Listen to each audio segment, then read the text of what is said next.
لہذا اس کی اب دیکھیے ناوک نے تیرے سیغ نہ چھوڑا زمانے میں، نتیجہ کیا نکلا؟ ابو بکر غاصب، عمر غاصب، خیر وہ تو گئے اللہ کے ہاں جا چکے، اصل جہاں پر کیا بار ہو رہا ہے عثمان غاصب، یہ غاصب ہے۔ اب یہ بنیاد ہے، جڑ ہے جس کے اوپر کہ وہ فتنہ اٹھ رہا ہے۔ مزید اس میں ٹیکنیک استعمال کی گئی، میں سمجھتا ہوں وہی جو میں نے عرض کیا تھا give the devil is due، کہ اس کی ذہانت کو خراج تحسین ادا نہ کرنا ظلم ہوگا۔ باقاعدہ جتھے بنائے، خود مختلف جو بھی گورنروں کے صدر مقام تھے وہاں گیا، کچھ عرصے قیام کیا۔ ٹیکنیک کیا؟ وہی وسپرنگ کیمپین۔ اگر دمشق میں ہے تو کوفے کے گورنر کے خلاف، مصر کے گورنر کے خلاف، اجی وہاں تو یہ ہو رہا ہے، یہ ظلم ہو رہا ہے، یہ اقربا پروری ہو رہی ہے، یہ جو ہے لوگ عیش کر رہے ہیں، بددیانتیاں شروع ہو گئی ہیں۔ اور سب جگہ پر اگر مصر میں ہے تو کوفے اور دمشق کے خلاف، کوفے میں ہے تو دمشق اور کوفے کے خلاف، اور سب جگہوں پر حضرت عثمان کے خلاف۔ اب آپ ذہن میں رکھیے آج بھی ہمارا حال یہ ہے 1985 عیسوی میں کہ کسی ایک شہر میں جو کچھ ہوتا ہے پورے شہر کے لوگوں کو اس کی خبر نہیں ہوتی، افواہیں چلتی ہیں، اور افواہوں کے بل پر کیا کچھ نہیں ہو جاتا۔ یہ جو کچھ ہوا تھا ہنگامہ اتنا بڑا محرم کے جلوس کے ساتھ، ایک افواہ کسی نے اڑا دی کہ فلاں جو ہے امام بڑا جلا دیا گیا، اب جو آگ لگی اس سے وہ آپ کے سامنے۔ تو افواہوں کے ذریعے سے لوگوں میں انرسٹ پیدا کر دینا، بے چینی پیدا کر دینا۔ اس میں ذہن میں رکھیے کہ ایک تو انسانی فطرت کے اندر اللہ تعالیٰ نے جو کچھ کمزوریاں رکھی ہیں، آپ کہیں یہ نہ کہیں کہ یہ میں نے اللہ تعالیٰ کی تخلیق کے اوپر تان کر دیا۔ اللہ تعالیٰ نے خود فرمایا ہے خلق الانسان ضعیفا، انسان کمزور پیدا کیا گیا ہے۔ اس کی کمزوری کا ایک پہلو یہ بھی ہے کہ کسی شخص کے بارے میں آپ کہنا بڑا اچھا آدمی ہے، بہت نیک ہے، بہت تہجد گزار ہے، تو آپ کچھ سنی انسنی کر دیں گے، کچھ مانیں گے کچھ نہیں مانیں گے، زیادہ لوگ نہیں مانیں گے۔ اور کسی کے بارے میں کوئی بری بات کہیے، you will find everyone lending you his ear۔ کیا فرمایا؟ ہاں ایسا ہے۔ اب وہ جو برائی ہے وہ پھیلتی، اس کا ثبوت میں دیتا ہوں دور نبوت سے۔ حضرت عائشہ پر تہمت لگی کہ نہیں؟ جو اس کا آغاز کرنے والے تھے وہ منافق تھے، لیکن جو اس رو میں بہ گئے وہ مومنین صادقین بھی تھے، سچے صاحب ایمان۔ لیکن یہ کہ کمزوری ہے، جنگل کی آگ کی طرح ایک بات پھیلتی۔ بہرحال وہ معاملہ اب یہاں ہوا، ہر چہار طرف سے جتھے تیار کیے۔ اب ظاہر بات ہے کہ یہ سارا شکار بظاہر حضرت علی کا ان سے کوئی تعلق نہیں، معاذ اللہ ثم معاذ اللہ، حضرت علی پر کوئی الزام نہیں۔ اب انہیں کیا پتا ان کے حوالے سے کیا ہو رہا ہے، انہوں نے تو اپنے عہد خلافت میں ان کو آگ میں جلا دیا، اور وہ کیا کریں اس سے زیادہ۔ لیکن اندر ہی اندر جو بات پھیل رہی ہے، ان کے اصل حقدار ہونے کا معاملہ، حضرت عثمان کے غاصب ہونے کا معاملہ، غلط خبریں، غلط قسم کے قصے، من گھڑت باتیں پھیل گئی ہیں۔ اور اب انہوں نے ایک اپنا پلان بنایا، حج کا موسم اس کے لیے منتخب کیا۔ کیوں؟ کہ کبار صحابہ گئے ہوئے ہوں گے حج کے لیے، مدینہ منورہ ریلیٹیولی خالی ہوگا۔ اس وقت وہ آئے اب جتھے بنا کر، ایک جتھا مصر سے چلا آ رہا ہے، ایک جتھا شام سے چلا آ رہا ہے، ایک جتھا کوفے سے چلا آ رہا ہے۔ یہ کوفہ کیا شہر تھا اس کو ذرا سمجھ لیجئے، ایک نیا شہر تھا جو آباد ہوا، اور اس کا آغاز تھا ایک فوجی چھاونی کی حیثیت سے، اس لیے کہ جب ایران پورا فتح ہو گیا اور اس سے بھی آگے یہ جو موجودہ ترکستان ہے اس کا علاقہ جو ہے وہ بھی دارالاسلام میں آ گیا، تو مدینہ منورہ کے بارے میں یہ سمجھا گیا کہ یہاں سے اس کا کنٹرول مشکل ہے، اس لیے ایک درمیانی ایران کی سرحد پر وہ ایک شہر جو ہے وہ ایک چھاونی کی حیثیت سے تعمیر کیا گیا تھا۔ اور حضرت علی رضی اللہ تعالیٰ عنہ نے اپنے عہد خلافت میں اسی میں مسئلہ سمجھی کہ اپنا دارالخلافہ وہ مدینے سے منتقل کر دیا کوفے میں۔ یہ کوفہ جو ہے یہ ایک عجیب فینومینن ہے، اس کو بعد میں ابھی ڈسکس کروں گا کہ ہوا کیا اصل میں۔ اب کوفے سے بھی چلے آ رہے ہیں، دمشق سے بھی چلے آ رہے ہیں، مصر سے بھی چلے آ رہے ہیں۔ انہوں نے آ کر حضرت عثمان کے گھر کا محاصرہ کیا کہ تم نے یہ کیا، تم نے یہ کیا، تم نے یہ کیا، لہذا دستبردار ہو جاؤ، خلافت چھوڑ دو۔ اب یہاں کوئی شخص اختلاف کرے یا اتفاق، میں اسے اس کا جو ہے اختیار دیتا ہوں، لیکن یہ کہ میرا موقف بہرحال یہ نہیں ہے۔ کہا یہ جاتا ہے کہ یہ حضرت عثمان کی کمزوری تھی کہ انہوں نے کوئی فوری اقدام ان کے خلاف نہیں کیا، انہوں نے اپنی برات کی، ہر چیز کی صفائی دے دی، حضرت علی نے آ کر ان سے گفتگو کی اور حضرت علی نے سارے الزامات کو غلط ثابت کیا، ایک ایک الزام کی برات حضرت علی نے خود فرمائی رضی اللہ تعالی عنہ۔ یہ سب کچھ تو ہو رہا ہے، لیکن لوگ کہتے ہیں کہ اب ان کے خلاف اقدام کیجئے۔ حضرت عثمان فرماتے ہیں رضی اللہ تعالی عنہ کہ ابھی تک انہوں نے مجھے قتل نہیں کیا، میں کس جرم کی پاداش میں اقدام کروں؟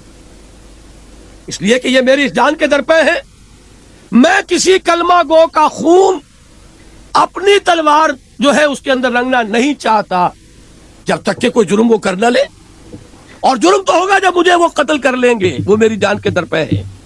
اس کے بعد یہ ذمہ داری بعد والوں کی ہے کہ وہ اس کا انتقام لے، ان کے مجرموں کو کیفر کردار تک پہنچائے، لیکن ان کے پاس کلمے کی ڈھال ہے اور اس ڈھال کے ہوتے ہوئے میں ان کے خلاف اقدام نہیں کر سکتا۔ 50 دن کا محاصرہ ہے حضرت عثمان رضی اللہ تعالیٰ عنہ کے گھر کا، پانی کاٹ دیا گیا، کھڑے ہو کر حضرت عثمان نے اوپر سے خطبہ دیا کہ اے مسلمانوں، یہ جو وہ بیر روما ہے، کیا یہ یہودیوں کی ملکیت نہیں تھا؟ کیا مسلمانوں کو ہجرت کے بعد یہاں تکلیف نہیں ہو رہی تھی؟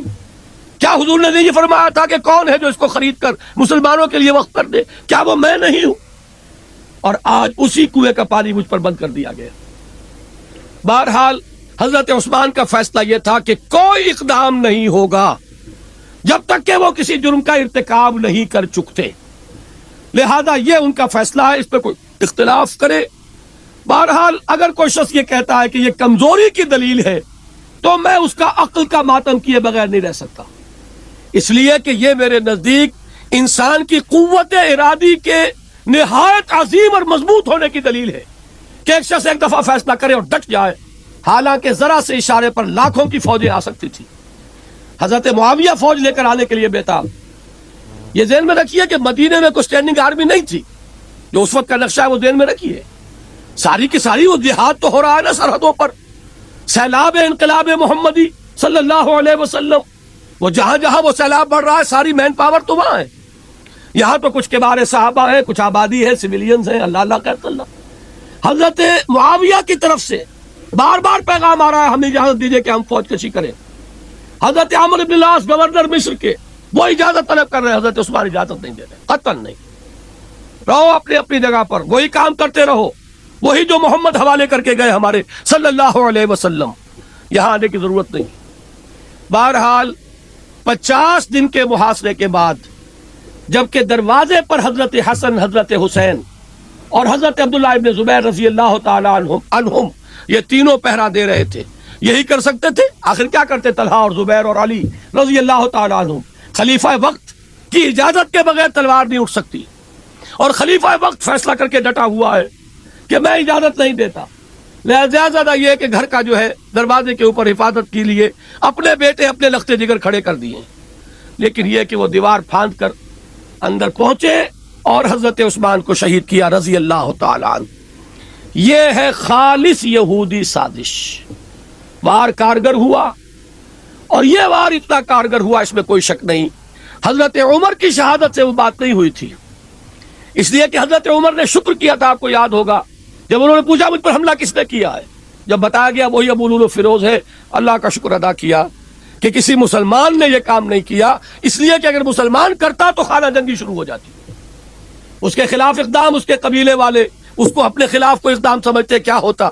مسلمان کے ہاتھوں، کلمہ گو کے ہاتھوں میری یہ شہادت نہیں ہو رہی، اللہ کا شکر ہے۔ یہاں ہے کہ وہ لوگ ہیں جنہوں نے اسلام کا لبادہ اوڑھا ہوا ہے، جو کلمہ گو ہے، جو لوگ کے ایک بہت بڑا انتشار پھیلا چکے ہیں، یہاں جو اب اس الفتنۃ الکبریٰ، یہ جو قتل عظیم، یہ شہادت عظمیٰ جو ہوئی ہے رضی اللہ تعالی عنہ، بلکہ یہاں میں ذرا ایک آپ کو تھوڑا سا ریلیکس بھی کریں گے، ایک بات بتاؤں، علامہ اقبال کے ایک شعر کے بارے میں نے تھوڑی سی ترمیم، اگر وہ زندہ ہوتے تو پیش کرتا، اور اب انشاءاللہ جب ملاقات ہوگی آخرت میں تو ہوگی تو پیش کروں گا، اور میں پورا یقین رکھتا ہوں کہ وہ میری اس ترمیم کو قبول کریں گے۔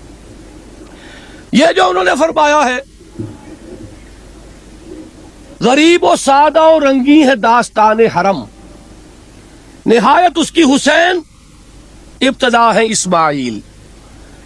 مجھے اس میں کلام یہ ہے کہ حضرت اسماعیل خود گردن نیچے رکھ رہے ہیں اور چھری چلانے والے ایک جلیل القدر پیغمبر سیدنا ابراہیم ہے، اور وہ چھری نہیں چلی، یا چلی تو اس نے اثر نہیں کیا، وہ قتل نہیں ہوئے، ذبح نہیں ہوئے۔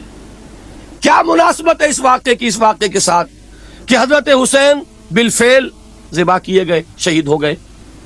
ذبح کرنے والے جن کو آپ خود کہتے ہیں دشمنان اسلام، وہ بہرحال اور جو بھی کچھ ہو، ان کا کوئی روحانی اخلاقی اونچا مقام کوئی بھی ماننے کو تیار نہیں۔ کجا یہ کہ کہاں حضرت ابراہیم کے ساتھ مناسبت، پھر یہ کہ حضرت حسین نے خود اپنی گردن نیچے نہیں رکھی ہے۔